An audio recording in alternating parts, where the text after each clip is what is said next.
Good morning, lads and lassies. The Irish Demon here, back with another video. Sorry if you hear some noise in the background. I've got the AC on because it is 4 million degrees here in Western Australia at the moment. So anyway, I want to introduce you guys to a new flat earther, new to me. At least I think it's his video. I don't know if this person has like reshared somebody else's video. If that is the case and you know who it is, let me know. But this comes from a YouTuber called Tank. And the video is entitled Flat Earth is Biblical Truth, Isaiah 40:22, Mars Hoax, Russian Vids, RV, Truth Archives, QAnon Psyops. Really rolls off the tongue.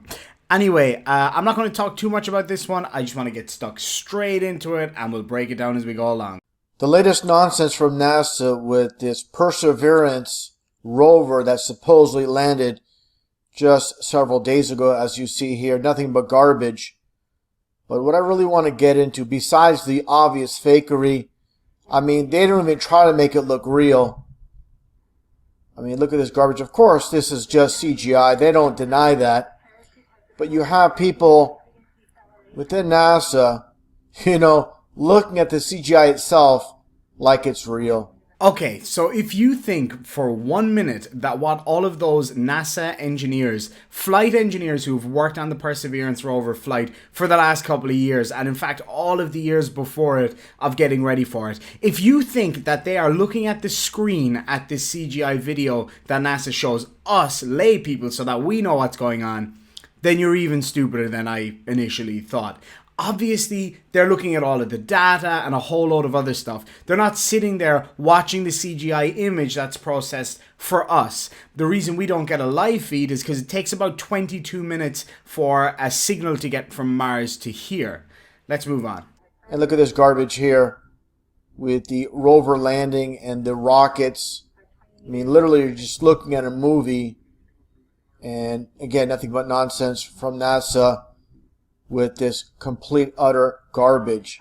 There's literally hundreds of hours of footage of these things being tested. You can actually see these things working here on Earth. So to say that it's all fake and garbage is nonsense when you can literally see the videos with your own eyes. In fact, they did one demonstration where members of the public were allowed to watch. There's videos all over YouTube and directly from NASA itself.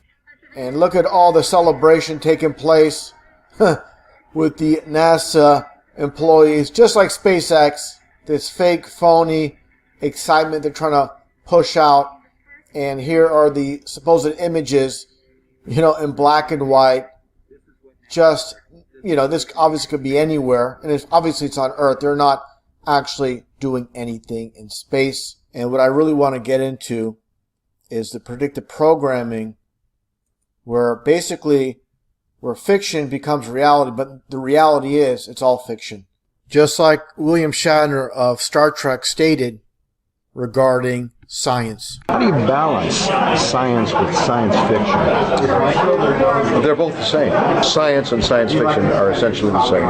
Thank you very much. I'm not really familiar with this clip. I assume what Shatner is trying to get at here is that basically science fiction at some point usually becomes science, or that science fiction is based on science or something to that effect. But the whole thing about this that you're missing is the fact that William Shatner is an actor. That is it. He is an actor. He's not a scientist, nothing. He's an actor. Into the production aspect with the director, Paul Verhoeven, speaking about Total Recall during the making of the movie. Let's take a listen. What we do is an extrapolation what NASA is thinking for the next 20 years. It is the creative team's job to devise a believable future for Total Recall's story, complete with colonies on other planets and spaceships that shuttle to Earth. Verhoeven created two vastly different worlds of the future. The barren, air-starved Martian colonies are actually modeled after NASA's own projected settlements on Mars.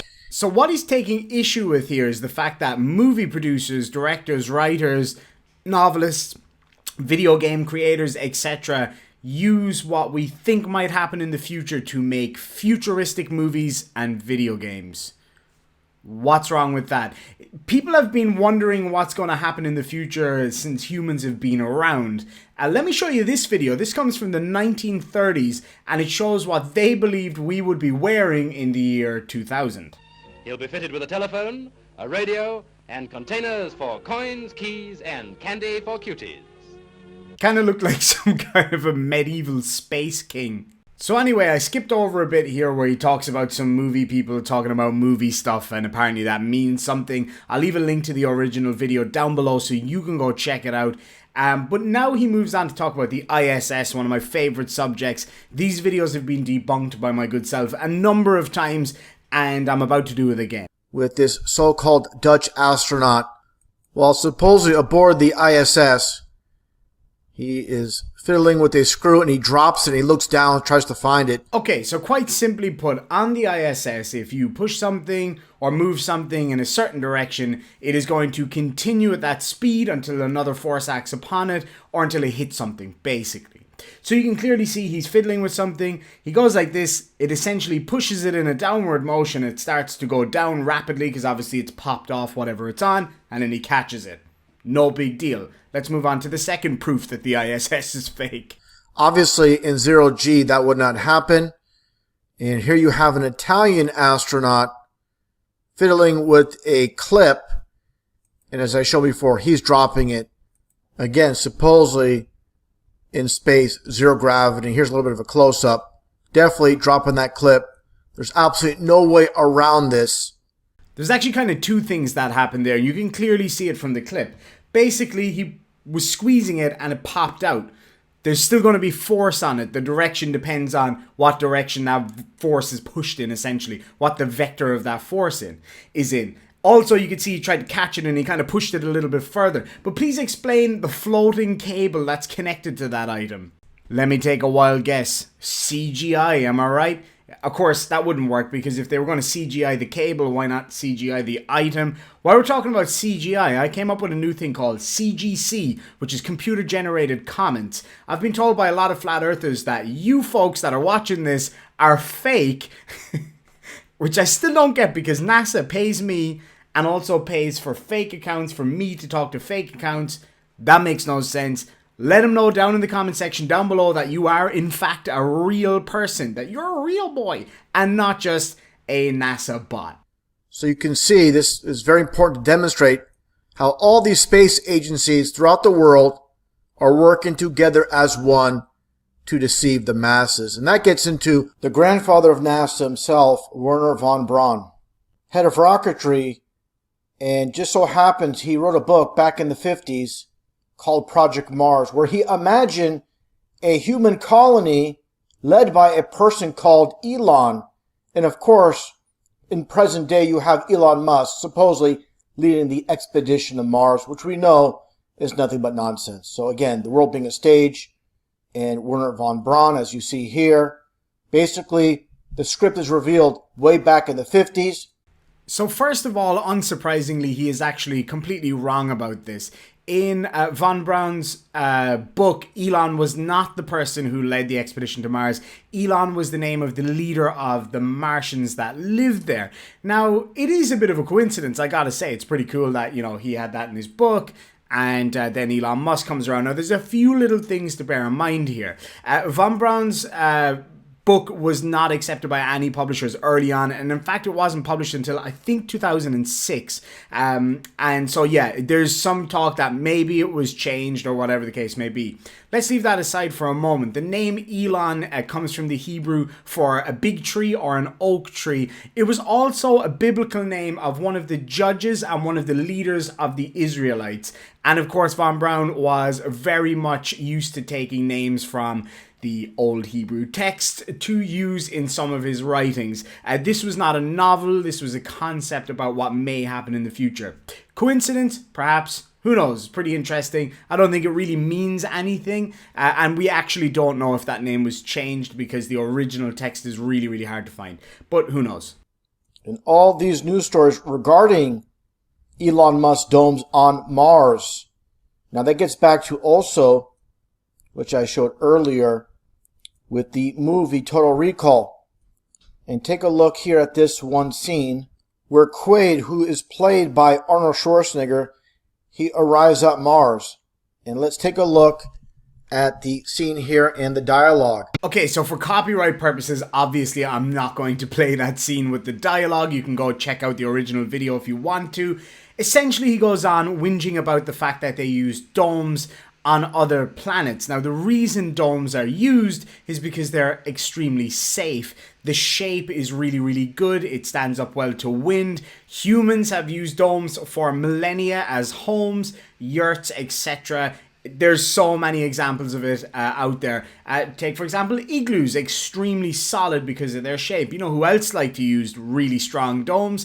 The Romans. So they knew about this about 4,000 years before you did. And I'm sure you still won't accept it, and maybe the Romans are in on this whole hoax as well. He blabs on about domes for a while. Let's move on. Take a look here in the night sky at Jupiter, Saturn, and Mars. And they look like stars because that's what they are. The Greek meaning for planets is wandering star. According to science, the reason so-called planets shine like stars, it's a reflection from the sun. Nothing could be further from the truth. Let's take a look here.